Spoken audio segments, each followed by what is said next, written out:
ಹೌದು.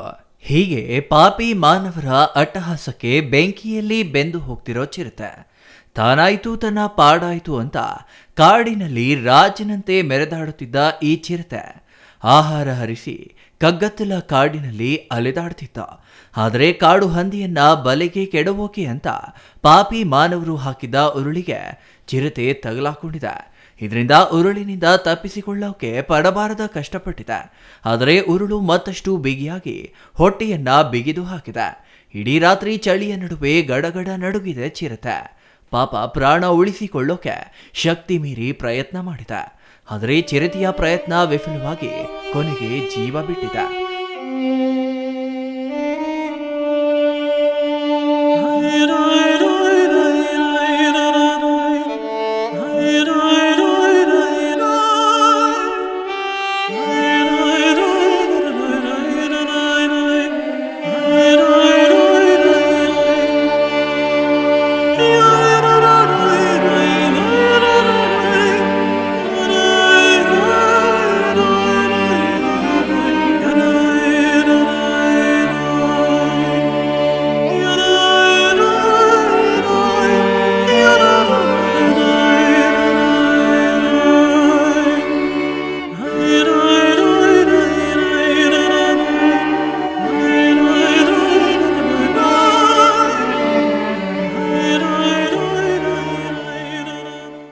ಅಂದಹಾಗೆ ಇಂತಹ ಮನಕಲಕುವ ಘಟನೆ ಚಿಕ್ಕಬಳ್ಳಾಪುರ ತಾಲೂಕಿನ ಗೊಲ್ಲಹಳ್ಳಿ ಅರಣ್ಯ ಪ್ರದೇಶದ ಕೇತೇನಹಳ್ಳಿ ಫಾಲ್ಸ್ ರಸ್ತೆಯಲ್ಲಿ ನಡೆದಿದೆ. ಸರಿಸುಮಾರು 2.5 ರಿಂದ 3 ವರ್ಷದ ಹೆಣ್ಣು ಚಿರತೆ ಪ್ರಾಣ ಕಳೆದುಕೊಂಡಿದೆ. ಕೇತೇನಹಳ್ಳಿ ಗ್ರಾಮ ಚಿಕ್ಕಬಳ್ಳಾಪುರ ತಾಲೂಕಲ್ಲಿ ಏನಾಗಿದೆ, ಇವತ್ತು ಮುಂಜಾನೆ ಕೆಲವು ದುಷ್ಕರ್ಮಿಗಳು ಕಾಡಂದಿ ಬೇಟಾಡಲಿಕ್ಕೋಸ್ಕರ ಉರುಳನ್ನು ಹಾಕಿದ್ರು. ದುರದೃಷ್ಟವಶಾತ್ ಅದರಲ್ಲಿ ಒಂದು ಚಿರತೆ ಸಿಕ್ಕಾಕೊಂಡ್ಬಿಟ್ಟಿದೆ. ಬೆಳಗ್ಗೆ ನಮ್ಮ ಅರಣ್ಯ ಇಲಾಖೆ ಸಿಬ್ಬಂದಿ ಗಸ್ತು ನಡೆಸ್ತಾ ಇದ್ದಂಥ ಟೈಮಲ್ಲಿ ಈ ಚಿರತೆ ಈ ರೀತಿ ಇರೋದು ಗೊತ್ತಾಗ್ತಿದ್ದಂಗೆ ನಾವು ಬನ್ನೇರುಘಟ್ಟ ಜೈವಿಕ ಉದ್ಯಾನ ಸಂಪರ್ಕಿಸಿ ಅಲ್ಲಿಂದ ಡಾಕ್ಟರ್ನ ಬರ್ಮಾಡ್ಕೊಂಡ್ವಿ. ಡಾಕ್ಟ್ರು ಕೂಡಲೇ ಬಂದು ಅದನ್ನು ರೆಸ್ಕ್ಯೂ ಮಾಡಲಿಕ್ಕೆ ಎಲ್ಲ ಅವರು ಪ್ರಾಮಾಣಿಕ ಪ್ರಯತ್ನ ಪಟ್ಟರು. ಆದರೂ ಸಹ ಅದು ಚಿಕಿತ್ಸೆ ನೀಡ್ತಾ ಇದ್ದಂಥ ಸಮಯದಲ್ಲಿ ದುರದೃಷ್ಟವಶಾತ್ ಅದು ಚಿರತೆ ಸಾವಿಗೀಡಾಗಿದೆ. ಈಗ ಲೋಕಲ್ ಡಾಕ್ಟರ್ಸ್ ಎಲ್ಲ ಕರೆಸಿ ಇವಾಗ ಪೋಸ್ಟ್ ಮಾರ್ಟಮ್ ನಡೆಸ್ತಾ ಇದ್ದೀವಿ. ಮತ್ತು ಈ ರೀತಿ ಉರುಳಾಕ್ದವ್ರ ಬಗ್ಗೆ ಒಂದು ಅರಣ್ಯ ಮೊಕದ್ದಮೆಯನ್ನು ದಾಖಲಿಸಿದ್ದೀವಿ. ಯಾರು ಈ ಸಾವಿಗೆ ಕಾರಣರಾಗಿದ್ದಾರೆ, ಯಾರು ಉರುಳಾಕಿದ್ದಾರೆ ಅವ್ರನ್ನ ಪತ್ತೆ ಮಾಡಿ ಮುಂದಿನ ಕಾನೂನು ಕ್ರಮ ಜರುಗಿಸ್ತೀವಿ. ಇನ್ನು ಕಾಡು ಹಂದಿ ಸೆರೆಗೆ ಹಾಕಿದ ಉರುಳಿನಲ್ಲಿ ಬಂದಿಯಾಗಿದ್ದ ಚಿರತೆ ಕಂಡ ಅರಣ್ಯ ಇಲಾಖೆ ಸಿಬ್ಬಂದಿ ಹಿರಿಯ ಅಧಿಕಾರಿಗಳ ಗಮನಕ್ಕೆ ತಂದಿದ್ರ.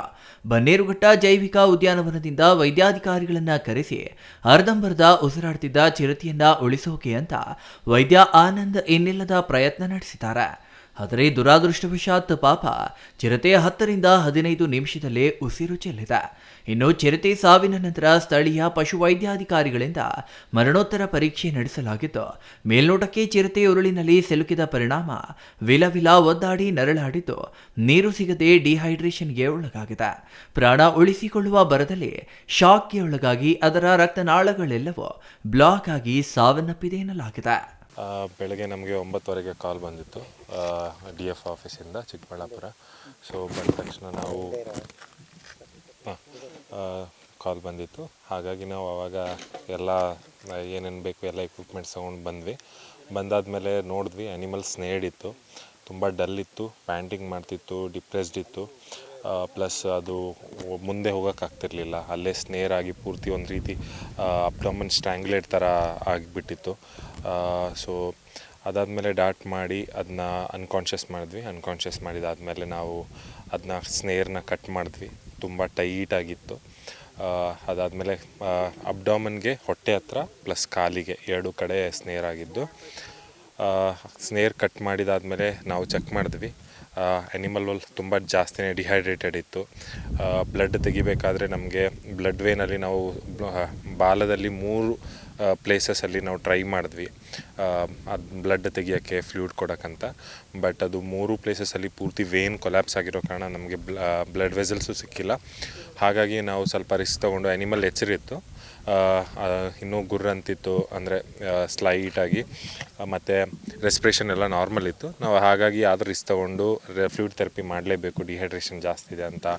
ನಾವು ಅದನ್ನ ಕಾಲು ಹೊರಗಡೆ ತೊಗೊಂಡು ಕಾಲಲ್ಲಿ ವೇನು ಕನೆಕ್ಟ್ ಮಾಡಿ ನಾವು ಫ್ಲೂಯಿಡ್ ಥೆರಪಿ ಕೊಡ್ತಿದ್ವಿ. ಒಂದು 15-20 ನಿಮಿಷ ಆದಮೇಲೆ ಆ್ಯನಿಮಲ್ ರೆಸ್ಪಿರೇಷನ್ ಚಾಲು ಆಯಿತು ಮತ್ತು it's succumb to death. Young animal ಅದು. ಅಂದಾಜು ಇರ್ಬೋದು 2.5 to 3.5 ಇಯರ್ಸ್ ಇರ್ಬೋದು. ಫೀಮೇಲ್ ಇದೆ. ಸೊ ಅದು ಗಟ್ಟಿಯಾದ್ರಿಂದ ಡೆತ್ ಆಗಿದೆ ಅಂತ. ಹಾಂ, ಅಂದರೆ ಹೈಪೋವಾಲಿಮಿಕ್ ಶಾಕ್, ಡಿಹೈಡ್ರೇಷನ್ನು. ಸೊ ಮತ್ತು ಇವಾಗ ಸಿಕ್ಕಾಕೊಂಡಿತ್ತು ಸರ್ ಅದು? ಆಗಿರ್ಬೋದು, ನಿನ್ನೆ ಮಧ್ಯಾಹ್ನದಿಂದನೇ ಆಗಿರ್ಬೋದು. ತುಂಬ ಸ್ಟ್ರ್ಯಾಂಗ್ಯುಲೇಷನ್ ಆಗಿದೆ, ಮಾರ್ಕ್ಸ್ ಎಲ್ಲ ಗೊತ್ತಾಗ್ತಿದೆ, ತುಂಬ ಸ್ಟ್ರಗಲ್ ಮಾಡಿದೆ ಅಂತ. ಇನ್ನು ಚಿರತೆಯನ್ನು ಉಳಿಸಲು ಪ್ರಯತ್ನ ಪಟ್ಟರು ಚಿರತೆ ಉಳಿಸಲು ಸಾಧ್ಯವಾಗಿಲ್ಲ. ಹೀಗಾಗಿ ಕಾಡು ಹಂದಿ ಬೇಟೆಗೆ ಹುರುಳು ಹಾಕಿದವರನ್ನ ಪತ್ತೆ ಹಚ್ಚಿ ಕಾನೂನು ಕ್ರಮ ಕೈಗೊಳ್ಳೋಕೆ ಅರಣ್ಯ ಇಲಾಖೆ ಮುಂದಾಗಿದೆ. ಇದರ ನಡುವೆ ಮೃತ ಚಿರತೆಯ ಮರಣೋತ್ತರ ಪರೀಕ್ಷೆ ನಡೆಸಲು ಅಂತಿಮವಾಗಿ ಅಗ್ನಿ ಸ್ಪರ್ಶ ಮಾಡಿ ಚಿರತೆಯನ್ನ ಸುಟ್ಟು ಹಾಕುವ ಮೂಲಕ ಅರಣ್ಯಾಧಿಕಾರಿಗಳು ಕಾನೂನು ಕ್ರಮ ಕೈಗೊಂಡಿದ್ದಾರೆ. ಏನೇ ಆದರೂ ಪಾಪಿ ಮನುಷ್ಯರ ತಪ್ಪಿಗೆ ಚಿರತೆ ಬಲಿಯಾಯ್ತಲ್ಲ ಅನ್ನೋದೇ ನೋವಿನ ಸಂಗತಿ. Thoudanahalli Ramesh, CTV news, Chikkaballapur.